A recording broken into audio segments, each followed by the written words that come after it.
Waalaikumsalam warahmatullahi wabarakatuh. Nah, apa kabar hari ini?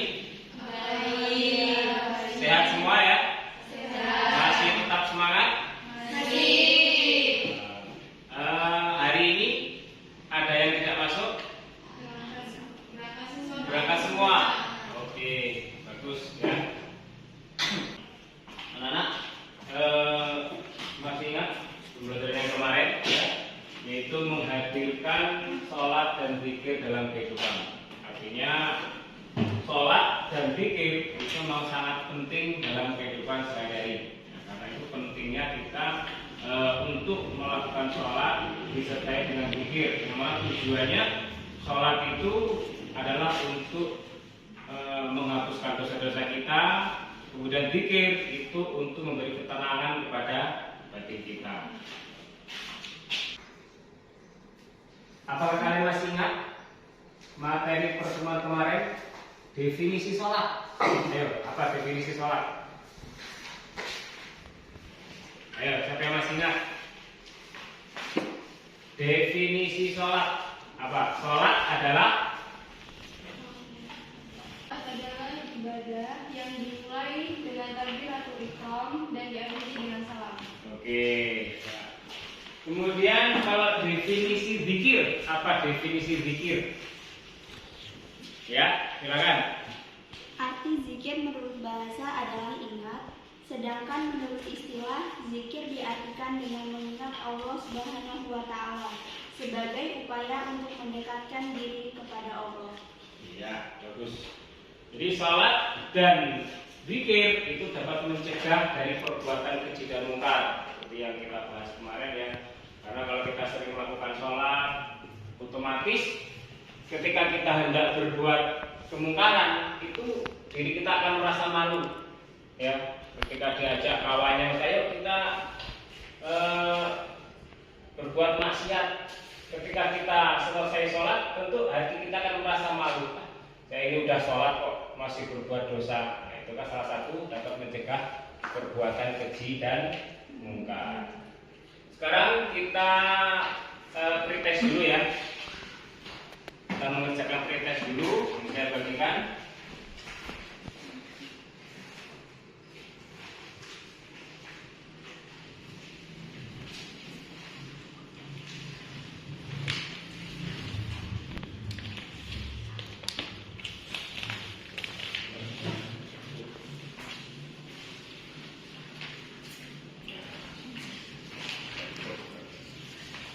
Oke, silakan dikerjakan.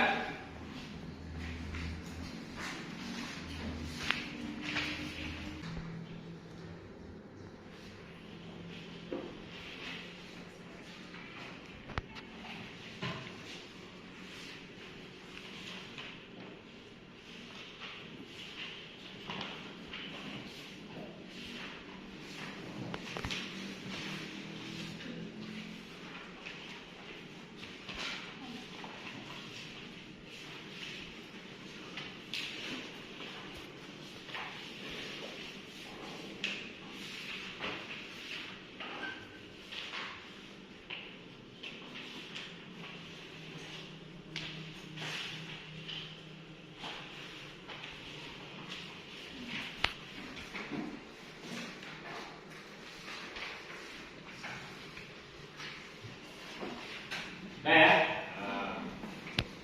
Nah, dulu.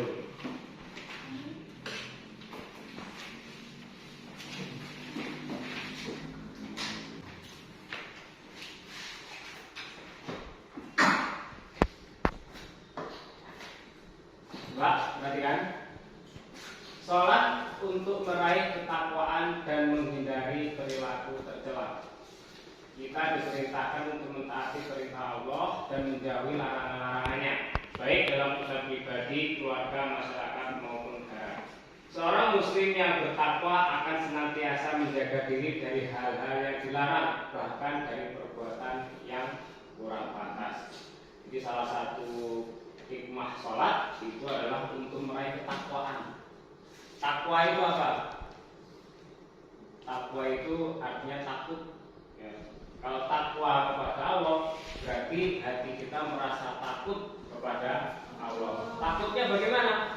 Takut untuk melakukan hal-hal yang dilarang oleh Allah dan takut untuk meninggalkan semua perintah-perintah Allah. Surat Al-Imran ayat 102. Ya ayyuhalladzina amanu taqullaha haqqa tuqatih wa la tamutunna illa wa antum muslimun. Wahai orang-orang yang beriman, bertakwalah kepada Allah sebenar-benar takwa kepadanya dan janganlah kamu mati kecuali dalam keadaan muslim. Ini dasar diperintahkannya kita untuk bertakwa kepada Allah. Bahwa salat dan zikir untuk mendekatkan diri kepada Allah SWT, keduanya menjadi pengikat diri untuk selalu berupaya mendekatkan diri kepada Allah. Ya, kita harus sadar bahwa sholat dan zikir itu adalah untuk mendekatkan diri kepada Allah, bukan untuk mendapat pujian dari orang. Ketika kita sholat, ya udah, nggak usah dibedakan sholat di rumah sendirian sama sholat ketika di masjid, ya sama. Di masjid kan banyak temennya, kadang berangkat aja rame-rame. Kalau di rumah sendirian sama, karena tujuannya adalah untuk mendekatkan diri kepada Allah, bukan untuk mendapatkan pujian dari orang lain, bukan biar dicapu ini anak yang solehah misalnya, ya. Tujuannya adalah untuk mendekatkan diri kepada Allah. Kemudian memahami manfaat sholat dalam kehidupan. Sholat dan zikir menjadikan seseorang tentram, tenang, selalu ingat kepadanya, bersyukur, sabar, dan terhindar dari perbuatan keji dan munkar. Salat mempunyai dampak pada kesehatan jasmani dan mendorong semangat hidup. Jadi mencegah dari perbuatan keji dan munkar. Kalau orang rajin sholat itu mau berbuat maksiat malu sendiri. Ya, saya kalau ketika mau berbuat dosa, saya kan habis sholat, malu lah. Kemudian berdampak ke kesehatan jasmani. Ya, gerakan-gerakan sholat itu kan ya, seperti Allahu Akbar, kemudian ketika ruku, iktidal, sujud, itu adalah melatih gerakan tubuh kita ini agar seperti olahraga. Ya. Dan itu ada manfaatnya untuk kesehatan. Makanya orang kalau rajin sholat itu jarang sakit. Ya. Rajin sholat itu umurnya panjang. Kenapa? Olahraga setiap hari. Setiap hari itu 5 kali, 5 waktu itu kan berapa kali coba? Kalau 17 rakaat itu kan 17 kali rukuk, berapa kali sujud, gerakan-gerakan itu menentukan tubuh. Itu sangat berpengaruh terhadap kesehatan. Ya. Kemudian kita akan kembali ke akhirat. Kesibukan mengejar dunia jangan menyebabkan kita malas sholat dan zikir. Kita akan mati dan ingat bahwa dunia ini hanya sementara. Kita hanya akan membawa amal, bukan kekayaan dunia. Oleh karena itu kita harus mempersiapkan diri untuk kehidupan yang abadi. Nah, jadi kita hidup di dunia ini kan hanya sementara. Ada nggak di kelas ini yang tidak mau mati? Ada nggak? Berarti semuanya mau mati. Tinggal duluan kamu atau saya belakangan, nggak tahu. Atau saya belakangan kamu duluan, ya nggak apa-apa. Jadi semua itu akan meninggal dunia. Ya, kita semua di dunia ini akan rusak, akan mati.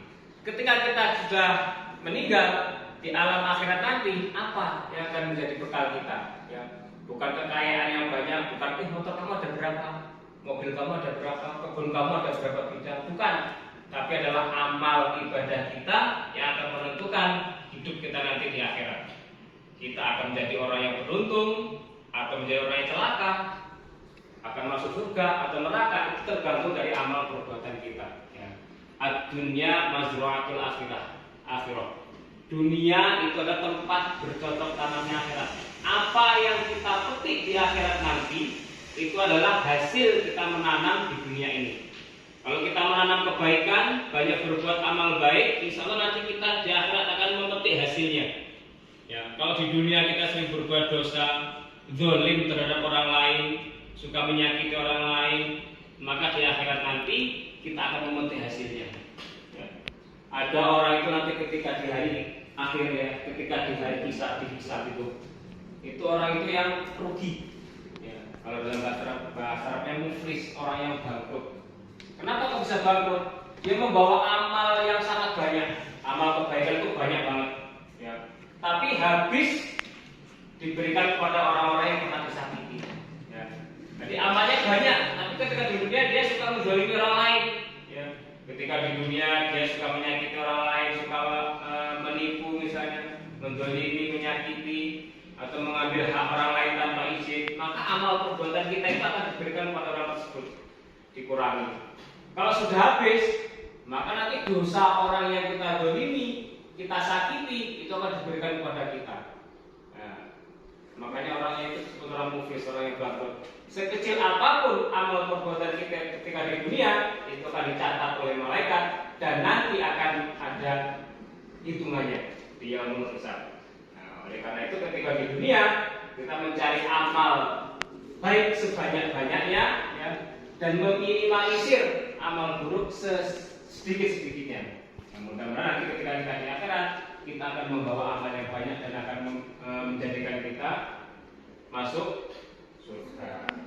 Kita mengerjakan lembar kerja, ya. Saya akan bagikan lembar kerja, nanti dikerjakan. Nah, 1, 2. Ini gigi.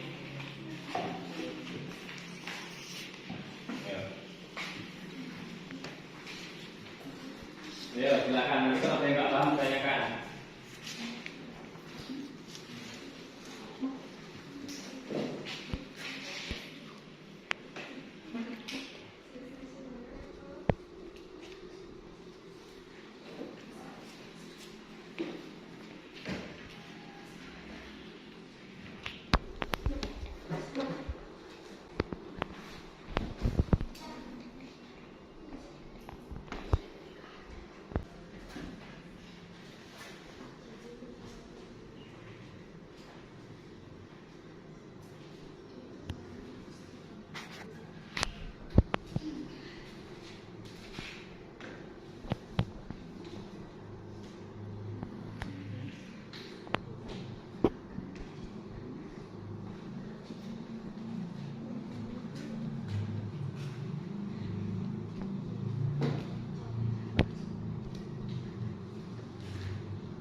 Udah ya, coba sekarang kumpul dulu.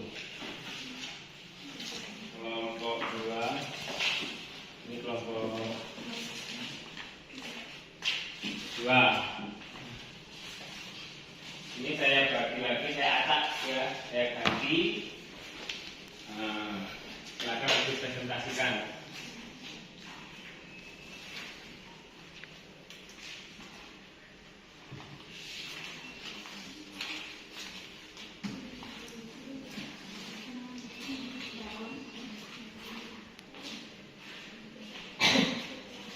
Sekarang silakan presentasi maju ke depan dari 2.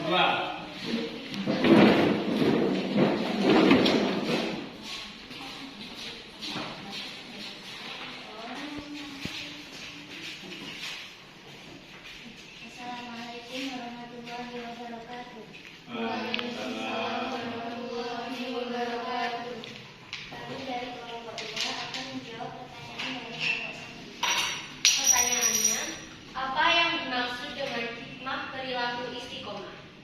Menurut pendapat kami, yaitu orang yang akan dijauhkan oleh Allah Subhanahu wa Ta'ala dari rasa takut, sedih, sehingga dapat mengatasi rasa sedih dengan menimpanya. Tidak hanyut di bawah kesedihan dan tidak gentar dalam menghadapi kehidupan di masa yang akan datang. Yang kedua, orang yang istiqomah akan mendapatkan kesuksesan dalam kehidupan di dunia karena ia tekun dan ulet. Yang ketiga, orang yang istiqomah dan selalu sabar serta mendirikan jalan akan selalu dilindungi oleh Allah Subhanahu wa Ta'ala. Itulah pendapat dari kelompok 2. Bagaimana kelompok 2? Apakah pendapat kami sudah cukup? Cukup. Baik, kami akhiri. Wassalamualaikum warahmatullahi wabarakatuh. Waalaikumsalam. warahmatullahi wabarakatuh.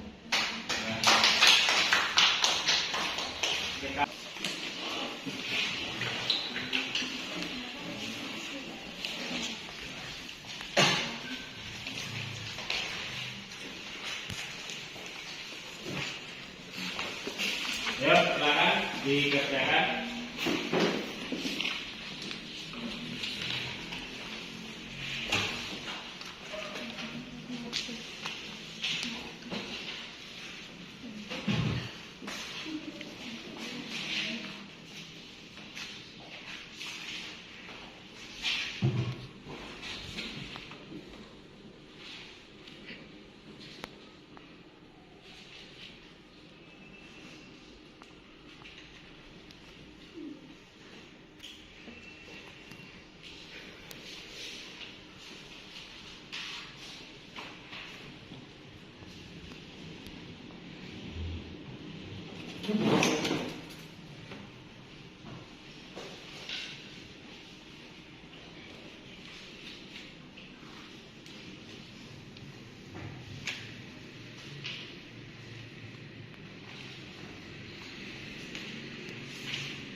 Kerjakan proses ya. Jadi apa yang materi yang kita pelajari tadi, itu saya serap kalian, silakan diisikan dalam lembar proses.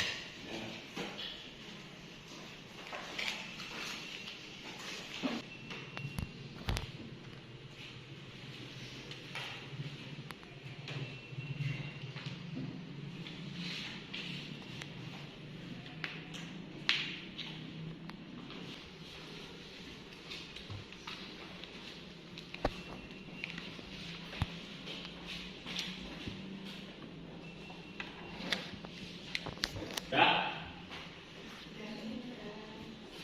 Nah,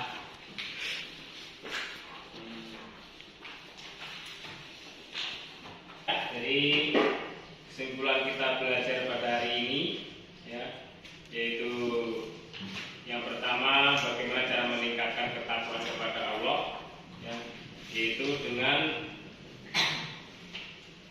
menyadari bahwa sholat dan zikir itu adalah untuk mendekatkan diri kepada Allah. Yakin bahwa sholat itu adalah meningkatkan ketakwaan kita kepada Allah. Ya.